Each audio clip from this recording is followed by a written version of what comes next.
that I come up with. But it turns out, I believe it's not so bad. I mean, it's the best construct I come up with. It turns out not so bad, especially since I don't see Plan B out there. Does that address your point? It does, but not totally. Here's why. Here's why. Right. Because you're trying to explain this universe which came into being because this potential was in some way actualized. Yes. Okay. Now, the potential is somehow or another infinite. Okay? Now, if it's infinite, it could have actualized itself in many different ways. That's a classical definition of God. I mean, God could have created whatever he wanted. Now, we all agree that God cannot violate certain rules of physics. The reason he can't violate them is because when he makes step one, he's stuck with 2, 3, Agreed. and 4. Okay, but he doesn't have to. We all also agree in theoretical sense he doesn't have to make step one. Now, your potential, you see, here's what I'm getting at. What I'm getting at is that when you take a look at theories like the classical theory of evolution, I don't mean Darwin, that's out of business now. Right. I mean classical theory of evolution of today. Right. It has a problem in that it's deterministic. There are many problems. Yeah, but it has a problem that's deterministic. So when we try to join it to Judaism, which looks on the surface like it's easy, until you hit the determinism problem. So when you hit the determinism problem, you start sliding towards intelligent design. The problem of intelligent design is that intelligent design assumes that certain physical science is science of God, and Jews can't have a physical. This flagellum wouldn't have been there. Okay, right. So what's the punchline? So we're on. Okay, so what's the punchline? Okay, so the problem comes as follows: that in all of these, the objection of determinism. Now, if you can't allow your potential to theoretically create a world in which you do not need freedom in order to sustain the whole system, right? Then you've created a determinism which is stuck on God. Okay, stop. Can I defend you for a second? Yes. Yeah. You're wrong. You're wrong. From what I understand, right. There may be two motivations. What you're saying is that freedom, right? You're saying freedom is the kind of condition for the ultimate good, right? And so now, I'd say two things in your defense. One is that, as you acknowledged before, this is based on your own understanding of, in other words, you have to begin with your own experience. Right? I mean, there is maybe, there's a development, but you ultimately have to begin from your understanding of good. Now, you can raise the question, well, perhaps there's a different understanding of good. Okay, but you have to begin from your own understanding. Exactly. The second point I would say is that maybe you see your view as also in some sense conforming in a kind of very general way to our so-called scientific notions of an expanding universe, of a, so maybe you see kind of coherence between that. Yes. Now, well, you mentioned the Big Bang over and over. Yes. Right. You see, okay. Yeah, no, go ahead. I feel that they're missing pieces in evolution, and they're missing pieces in Jewish theology. And I feel that, and they're missing pieces in biology, and they're missing pieces in anthropology, and they're missing pieces in every science, including physics and cosmology, etc. And respectfully, you will find if you plug this piece into a Q4P, quest for potential, it does potentially fill out all the missing gaps in all these different areas. It's a big statement, but it happens to work. You name the field, and I will show you how it helps to fill in the missing pieces, including in evolution. Well, we're talking right now about let's mention the Big Bang at the beginning of the thing which is supposedly happens in evolution. Fair enough. Okay. So now, if we mention the Big Bang, say the problem once the Big Bang occurs, so it's generally assumed by people in that field that everything that happens thereafter has to have been pre-programmed. No, it's not. It's incorrect. They're incorrect. That's incorrect. Those who posit that are incorrect. It's easy to say this. No. But that's the way the theory works. Their theory is that way. Because their theory is incomplete as well. They all fail to say. If I want to join, your theory to it. Right. So it's easy to say that the quest for potential causes this form of implosion that results in the Big Bang. Right. In fact, points of view like that underlie all the attempts to unify religious views with the Big Bang. And remember that all the religious people jumped up and down when they said the Big Bang. It proves there was creation, which is not necessarily clear because the Big Bang is itself dependent on some kind of previous physical entity, right? It may be proving Aristotle that the world's eternal. Right. Okay, but here's the point I want to ask you about. Okay. Which is that if the potential that is there in what is essentially, for all intents and purposes, the origin of the divine, using your term. Precisely. If that potential Right. is actualized in the Big Bang, Yes. then the question is, and this is a very technical thing, how does that potential, right, avoid becoming determinism? Because it has to. No. Determinism is a strong word. Potential is wide open. We have to presume that the ultimate potentialities are pretty good in order to have had the traction to actualize the Big Bang. Meaning, if the ultimate end game is massive holocausts on 3,700 planets, I would be dubious that had retroactively had the traction to ignite creation.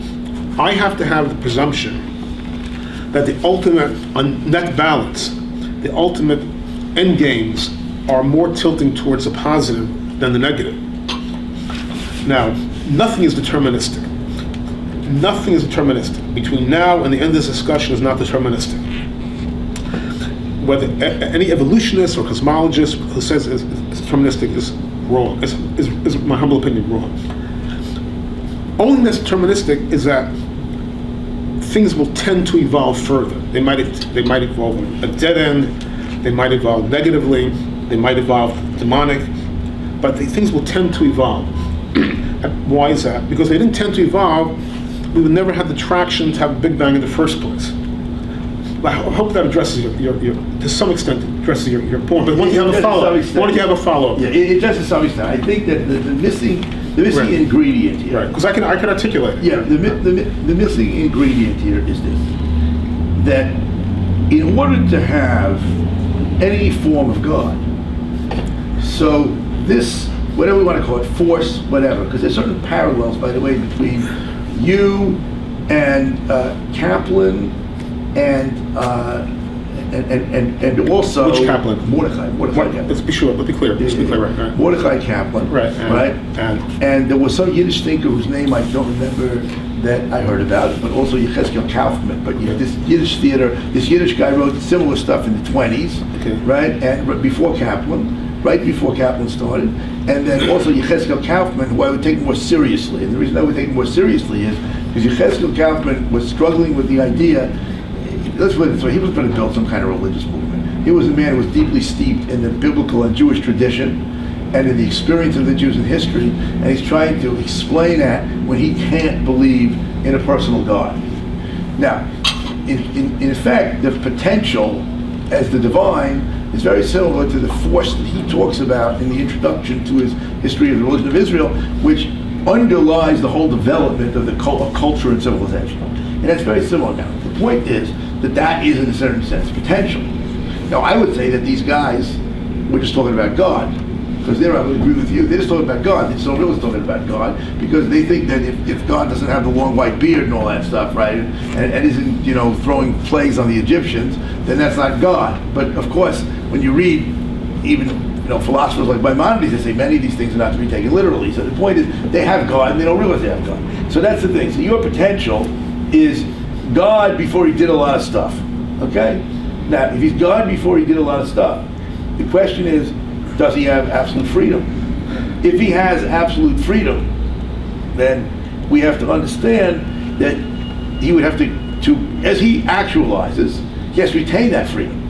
Because except for those aspects of freedom, which you correctly say, he surrenders because when he does X, it brings about Y. But that's still his freedom because he did it, right? So the point is that if he doesn't have freedom, so that gets to this question.